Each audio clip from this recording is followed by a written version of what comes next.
everyone, this is Paul Gale from paulgalenetwork.com, and it is September 29th, 2021. Today is the 25th anniversary of the Nintendo 64, my personal favorite video game console of all time.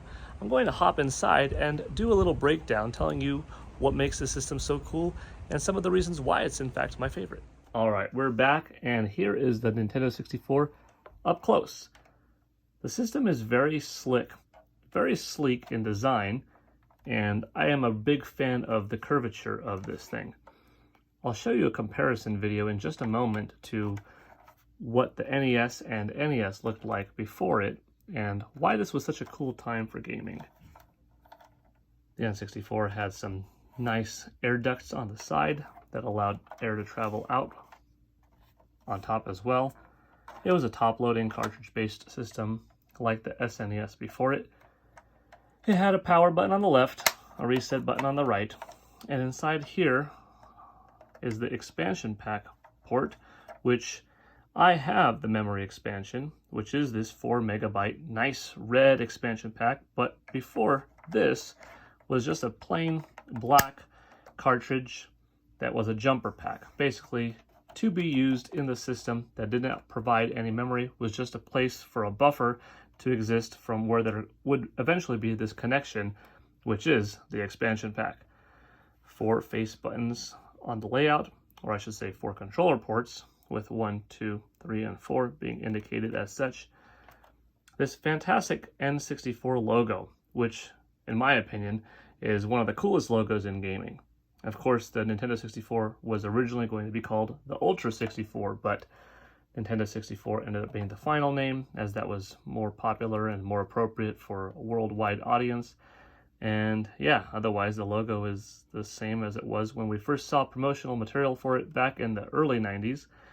This system, like I said, came out in Japan in June of 96, with the 25th anniversary specifically in North America being today's date, September 29th.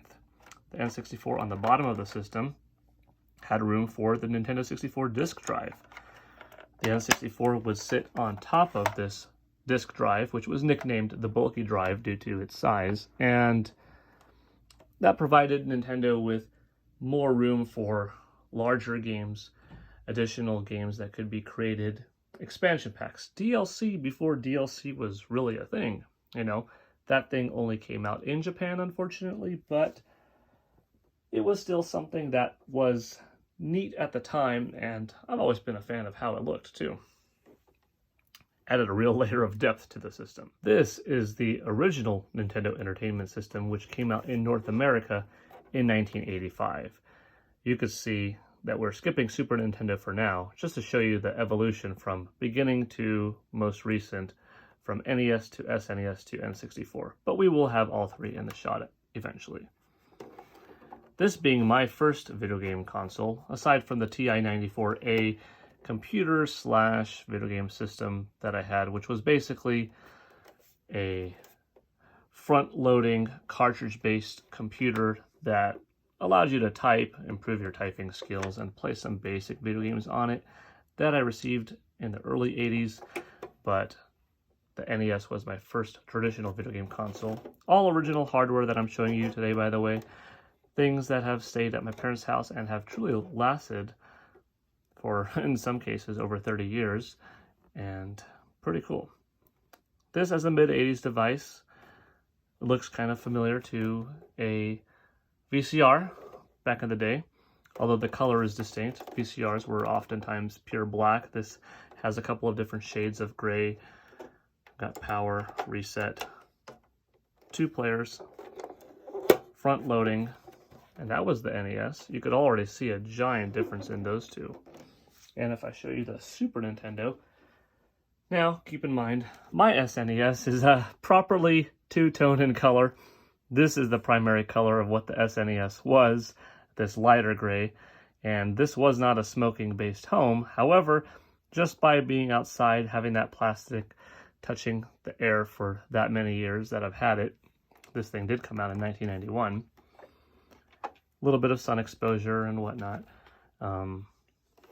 It has that dual gray look. 2 players, power button, reset, and eject top loading system. This was also a very good design. I personally love this look.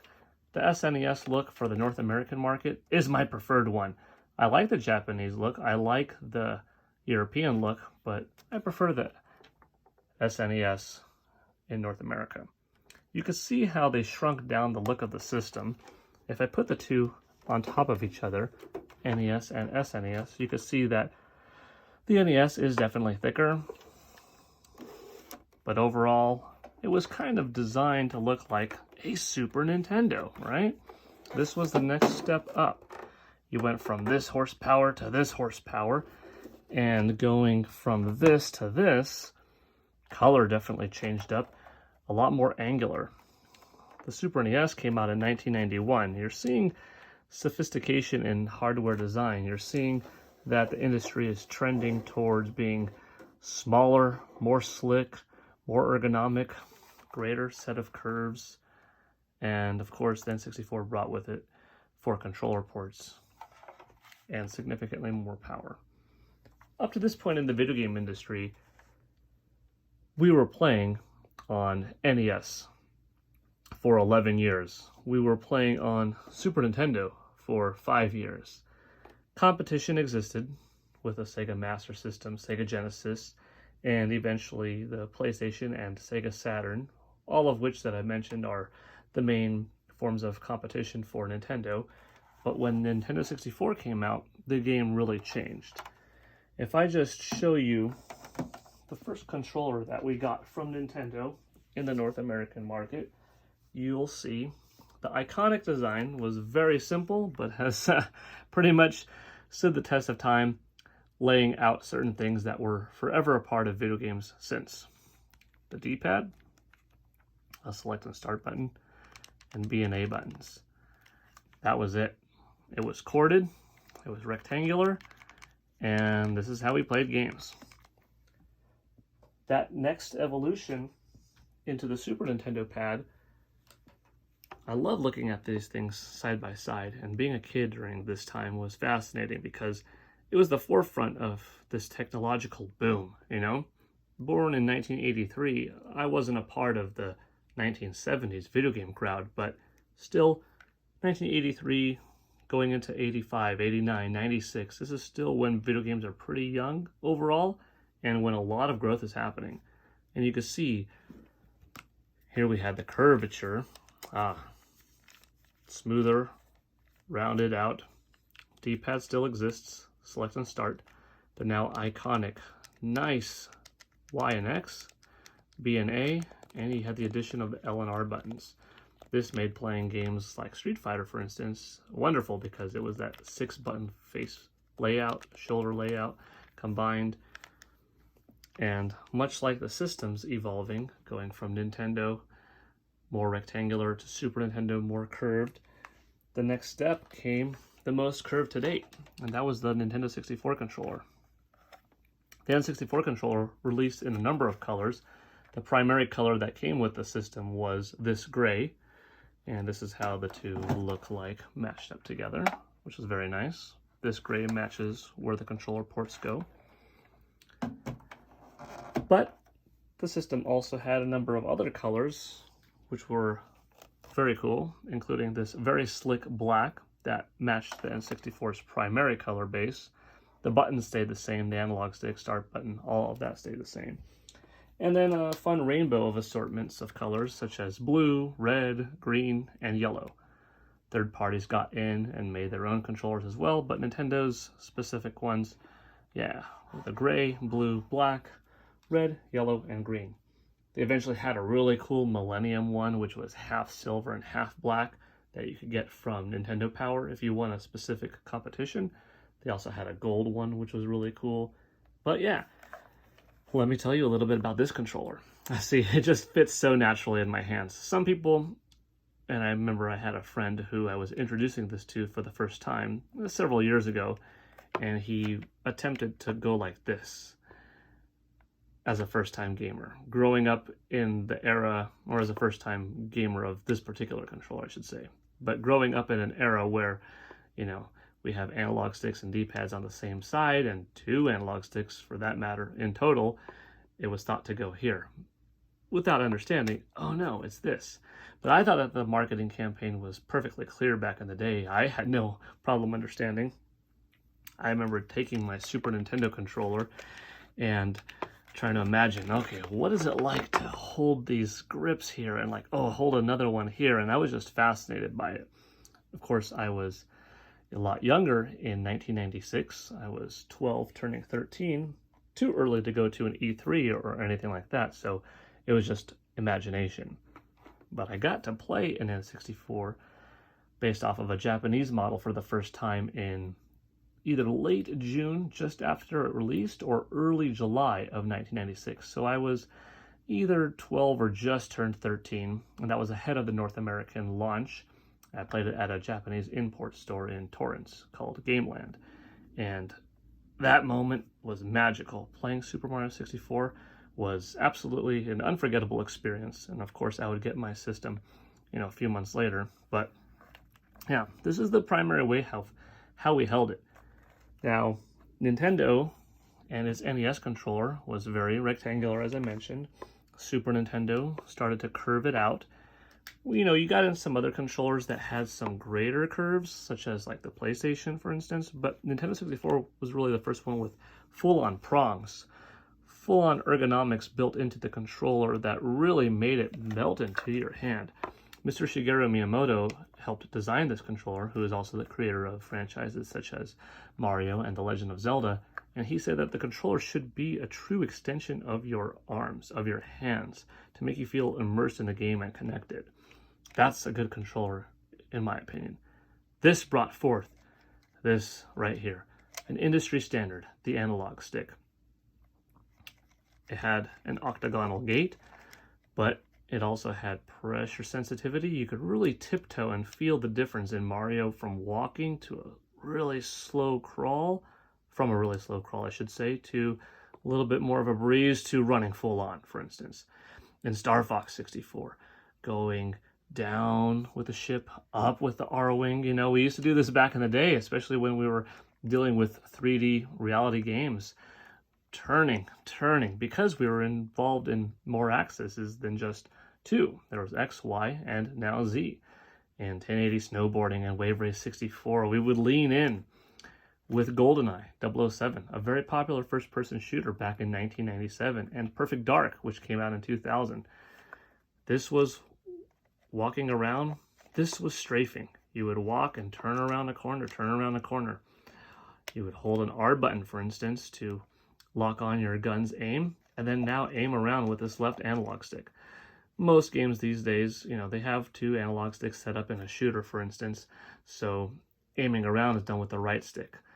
N64 also had an interesting feature that not a whole lot of games used, but you could take 2 N64 controllers like this and play a game at the same time. Now this gave you the first dual analog setup. Or in GoldenEye, one of the modes, for instance, you're running around like this, and this is your strafe. And this is how you're aiming and walking around and moving together, instead of just like this. Pretty cool, right? That's something that not a lot of people necessarily remember. The button layout also evolved. We used to have these 4 buttons from SNES. Now we had 6. And this kind of achieved 2 different things at once. On the one hand, it gave you a 6-button layout, something like the Sega Genesis 6-button controller had, which was the second controller in the North American market. But it also served as, well, these can be directly for a camera, and these are your primary buttons. But there's enough to have, okay, an R button and a Z button down here, or your L button and R button, and these 2. So you have your main 4, and this is camera. Not a whole lot of games used this approach. Even fewer used this, but this was actually a thing.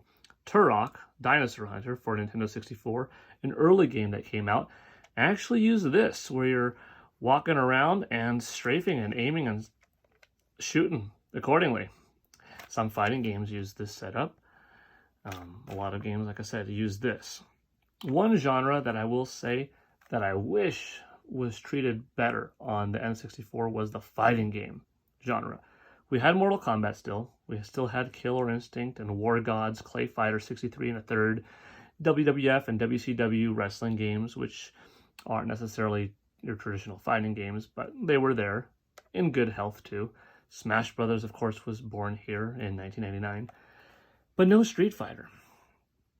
To me, this would have been perfect for Street Fighter. Got my D-pad here, and I've got this layout. Light punch, medium punch, hard punch. Light kick, medium kick, hard kick.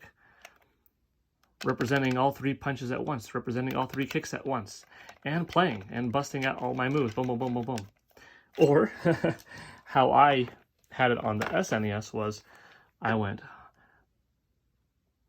hard punch, hard kick, medium kick, light punch, light kick. So if I wanted to replicate that here, I could have gone, you know, medium punch, hard punch, medium kick, hard kick, or I could have switched up any of these four. I could have gone any of these four and just gone these light. If I wanted to recreate the Super Nintendo pad, this would be my Y, this would be my X, this would be my A, this would be my B. Or Y, X, A, B. You know, like if I wanted to recreate that, and I would just have 2 bonus here or 2 bonus here. But I never got that opportunity. And that's something that I've learned to deal with, but still hold a little bit of a disappointment in that, like, man, I could have had my shoulder buttons and just been playing like this. I could have been pulling off Zangief spinning pile drivers and super moves with so much more ease with the analog stick. But that didn't happen.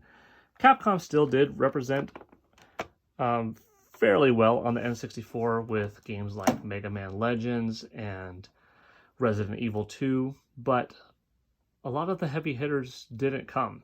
In fact, something that was interesting was the omission of Street Fighter Alpha 2. N64, a September 1996 machine. Street Fighter Alpha 2, a game that came out December 96 for this guy, for the Super Nintendo. Now, it was a great port. I had a lot of fun with it. Slow down regardless. Don't care. It was wonderful. If the SNES could have handled Alpha 2, N64 surely could have handled Alpha 2. It could have handled Alpha 3. It could have handled X-Men vs. Street Fighter and Marvel vs. Capcom, and this would have been the place for 2D fighting games, but Capcom didn't do enough with this system. Like I said, a few solid games, okay, but not nearly enough. Here's a juicy tip for you. Capcom at one point in time was working on a version of Street Fighter 3 for Nintendo 64. I will love to see how that thing looks today. Maybe we will eventually one day see an uncovered file going secretly deep into what this game was like, how far in development it went to, and yeah, that would be fantastic for me personally to see. I'm really excited, by the way, for the Nintendo 64 controller to be coming back and be able to be used on the Nintendo Switch. This Z-Trigger was the birth of so many fun games. Nothing quite like running around and going, ZA, ZA, that's the Super Mario 64 long jump, you know? Or firing a gun like this in GoldenEye 007, which was just a really cool feeling to feel like you're shooting a gun, because you were. This was the first, you know, back trigger in gaming, and I loved it. I wonder, with the inclusion of the ZR button, which is going to be something newly added, could this N64 controller, at least the new one for the Nintendo Switch Online service, be used on Nintendo Switch games? Because if the stick is changed just a little bit where it clicks in, there's that extra functionality of like what the Pro Controller has or the Joy-Con has in clicking in. You don't have a right stick, but you do have 4 C buttons. Once again, maybe an input of all 4 C buttons being pushed in at once represents that right C button click, or that right analog stick click, I should say, on a Joy-Con or a Pro Controller. If you're curious about the back did have room for a couple of things, one of which being the controller pack, which was a memory card. It went in like this, clicked in, and there you go. We don't yet know what this is going to look like on the new N64 controller made for Nintendo Switch. It's still really cool that it's coming out 25 years later. Will it be hollowed out? Wouldn't it be wild if it worked with original devices? Maybe not this one, but maybe this one, the Rumble Pack, which would be cool, and I'll show you what that looks like and tell you what it is in a moment. Or will it have just built-in Rumble? And speaking of Rumble, in addition to being the first controller with an analog stick, it was the first controller that, thanks to some gyroscopes and accelerometers inside, well, not gyroscopes necessarily, but the accelerometers inside, that provided us with Rumble technology that came bundled in with Star Fox 64 in 1997. Went in like this, boom, and instantly you had Rumble in your controller. And there was actually quite a few variations in Rumble.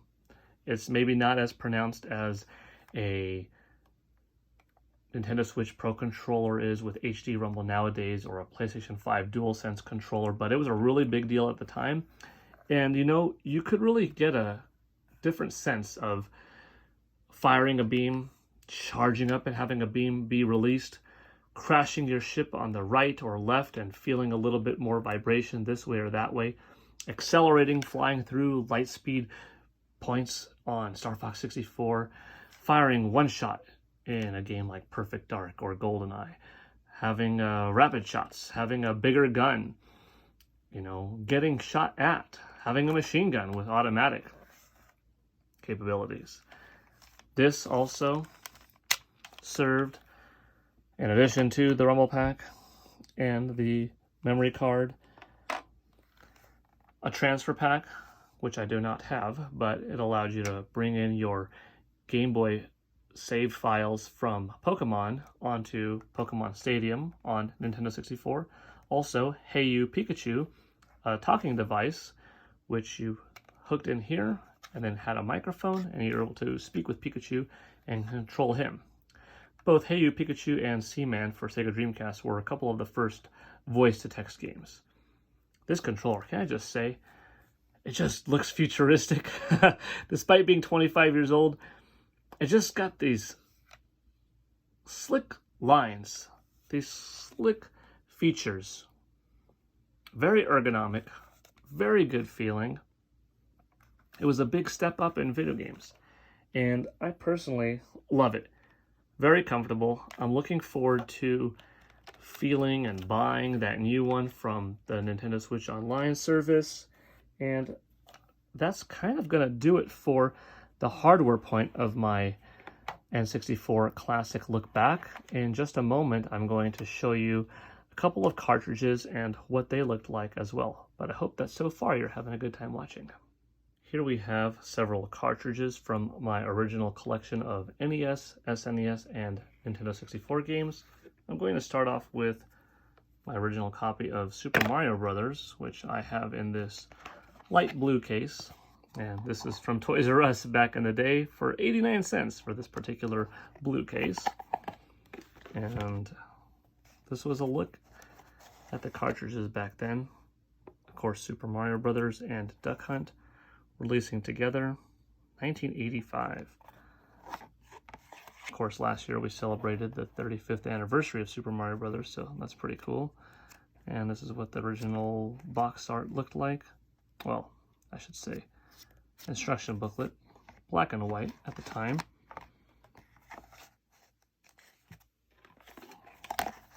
Here is a proper NES box. This is Yoshi. Kind of funny, NES was such a strong system that well into the life of the Super Nintendo, Nintendo was still making games for the original NES. And this is what Yoshi looked like. What makes me think of this game in particular is that Yoshi was a character that was introduced on the SNES. By now you've got color in your instruction booklets too, which is nice. I do miss instruction booklets in general in gaming. I thought that was a pretty cool thing to have for as many years as we had it. Moving into Super Nintendo territory, here's Yoshi's Island. this is specifically Super Mario World, games came with these plastic sleeves with the little logo there. Usually I'd pop it right on top, stick it in the SNES. The box themselves, they went from a vertical position previously to a horizontal one in how they presented their art. They also started this only for Nintendo thing. And the cartridges were smaller, horizontally based. We had some really nice instruction booklets. And then that brings us to Nintendo 64 and Super Mario 64, my launch game. Once again, you have the only for Nintendo 64, and at this point, the ESRB came around a few years prior. Kids to adults. That was one of the early ratings that they had. When you open up this, you got a cartridge, which is now the most slick and the smallest they've been yet. And once again, artwork filled with color in these instruction booklets. Oh, when I couldn't play, I would read the instruction booklet. I'd look at the pictures, I'd study the moves, I would just admire the art, and just loved it. To show you all three, one after the other. There's a little bit of a look. I guess I'll use Super Mario World in this case. There's the trio. You've got NES, SNES, and Nintendo 64. Quite some history, quite some years of entertainment there. I really loved the way they slicked out this.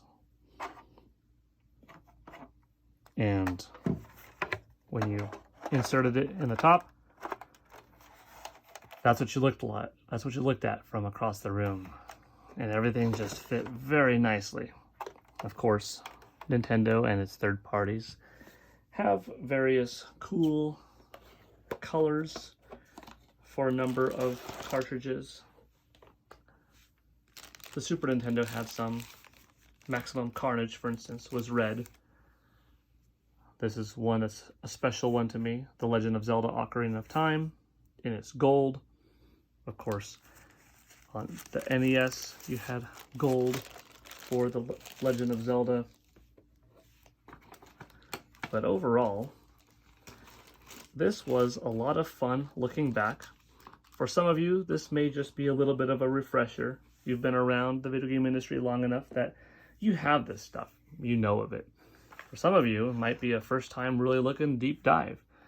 Maybe for others, it's somewhere in between, but it was still kind of a fun little memory lesson, or at least one gamer's take on it. But I hope you had fun watching. Here is to the Nintendo 64 celebrating 25 years in North America. Thank you for watching. This is Paul Gale from paulgalenetwork.com signing out. Happy birthday, N64.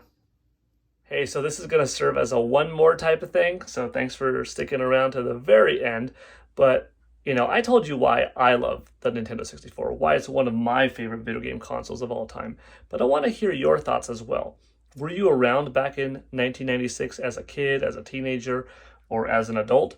And do you have fond memories of this system? Or are you of a younger crowd watching this and have never played this system before, or played it much later? You know, whether you are of this side or that side, I'm curious to hear your thoughts. Can you believe it if I told you that some people don't like this controller?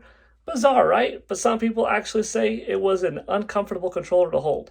That baffles my mind, seriously, but it exists. And if you're one of them, why didn't you like it? I'm very curious to hear everyone's thoughts. That's one of the awesome things about the internet, is that it allows us to communicate with each other and share our childhood passions with everyone else. And like-minded people will reminisce and say, oh, good reflections. I have a similar feeling towards that system. Some people may have a different feeling, but hey, Let's hear it, you know? And some folks might find a video like this and say, you know, I was never a part of that gen because I wasn't born, or I just glanced over it because I was playing different things, and thanks, I'm going to go check that out, you know? If you grew up with this, what were some of your favorite games? If you didn't, are you going to check out the Nintendo Switch Online service and its N64 inclusion next month? Because though I can't vouch for it since I haven't played it yet, pretty safe to assume it's going to be a solid representation of these N64 games, but probably even running better on the Nintendo Switch Online, with obviously the online functionality added, and that's cool. And though I can't vouch for the new Nintendo 64 controller being designed for Nintendo Switch, probably safe to say it's going to be one-to-one with this, if not better, with the inclusion of some extra buttons, the ability to capture your screenshots and stuff. We don't know about things like latency and built-in rumble yet, but fingers crossed that is going to be solid. You don't have to feel pressured to buy a new controller, though, because it'll work with your Joy-Cons, the games that is, or the Pro Controller if you have one. But I'm definitely picking this one up, you know? So tell me, if you're new to gaming, or at least new to the Nintendo 64, is this something that's too old that is not considered cool anymore and you're not interested? Or does it pique your interest because it's retro and you want to see some of these classic games and feel what it was like to be a kid or a teenager back in 1996? Not when gaming was at its infancy, but still certainly earlier than it has evolved now for the last 25 years. From the analog stick to the rumble pack to memory cards on the go, from taking your system from being 4 megs of RAM and expanding it via expansion pack to 8 megs of RAM, which was huge for that time in video game consoles. It was the fun machine, playing 4-player with your buddies on the couch. Star Fox 64, GoldenEye 007, Mario Kart 64, Perfect Dark. Wrestling games like WWF and WCW, Tony Hawk's Pro Skater titles, single-player adventures like Super Mario 64, The Legend of Zelda Ocarina of Time, and Banjo-Kazooie, to name several. It was a really good machine. It did some genres really well, like action, platforming, racing, wrestling, aerial combat. Maybe it didn't have a whole lot of traditional fighting or RPGs, but of what this system did well in bringing the fun together, it did better than anything else. And that's why I give it a lot of props. I love the logo too. I mentioned it before, the N64 3D logo, one of my favorites. But like I said, thanks for watching. Again, tell me what you thought of my video, what you think of the Nintendo 64, where you're at in terms of age and relevancy to this thing. And yeah, hope you had fun. I'll see you all later. Bye.